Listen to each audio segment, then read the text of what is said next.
and welcome to this explainer video about how we compare different reinforcement learning models as it relates to CoachEm's solution.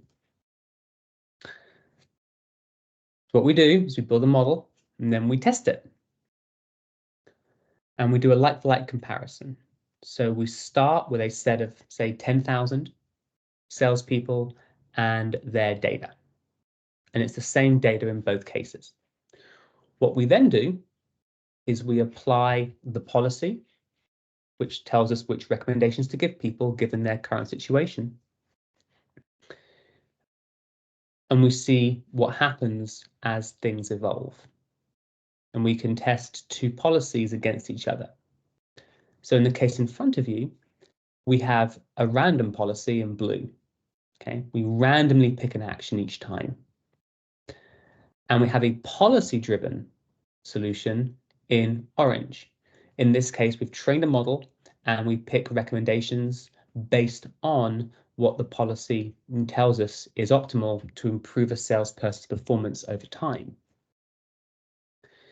In this plot, this is a pretty standard histogram. On the x-axis, we have just the counts, how many people.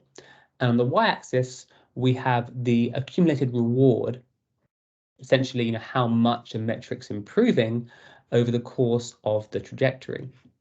And what we're looking for in this first plot here is just to see, on average, is the policy-driven model in some way better than the random one?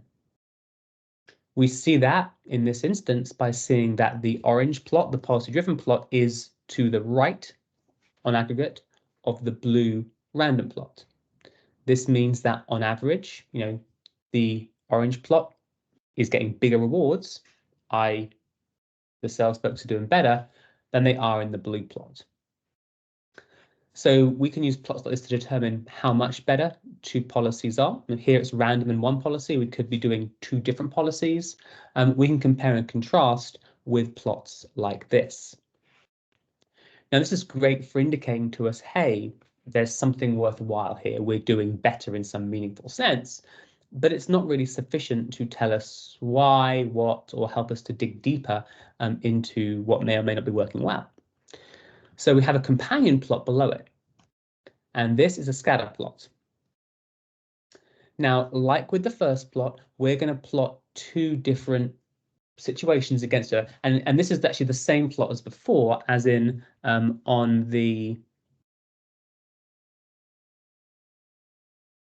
x-axis, we have our random trajectories, and what we do, and on the y-axis is our policy-driven ones, and what we do is we take each trajectory. So here there are 10,000 trajectories. We create an x-coordinate, which is the reward gained random through the random policy, and a y-coordinate, which is the reward gained through the policy-driven situation, and then we plot them against each other. The red line here, going through the middle, is the line y equals x, and that shows us, hey, if they were identical, right, if there was no difference between them, then the points would all sit on that red line. And here we're looking for a few things. So one, the indication that we're doing well is that more points exist above, to the upper left of the red line, than occur to the bottom right. And that is indeed the case here. That tells us the same thing as the previous plot. So that in itself is, again, interesting, but not always super helpful beyond indication. But we can use this plot then to identify what we think of as being interesting trajectories, which can tell us a lot about how the model's performing under the hood. Specifically, we look at 4 different regions at the extremes. So if we look at points in the bottom left, these are trajectories that are doing badly in both the random and policy-driven case. We can use that to determine perhaps why that is. Are there particular starting states that are poor, and what can we do to avoid that? The companion pieces there, of course, the ones in the top right, these are ones that are doing great on both the random and the policy-driven situation. We can look at why that is. We then have, honestly, what are the 2 most helpful things of all here? And these are super helpful. the bottom right and the top left. So in the bottom right, this tells us situations where the random situation is significantly beating the positive situation. Now, in an ideal case, we'd have relatively few cases of that. So this is the ultimate diagnostic region to look at. By looking at trajectories that exist in this bottom right-hand corner, we can really determine what are the weak points of our current policy and then look for algorithmic ways to overcome that. This has already helped us 2 or 3 times identify the right next steps, the optimal ones for us to do in order to improve performance of the policy. The other bit then is the top left-hand corner. These are areas where our policy is doing really, really well relative to the random. Now, of course, in the ideal world, everything is in the top left-hand corner. Practically, people are complicated. That's not going to happen. But by telling us this tells us what the strengths are of our policy.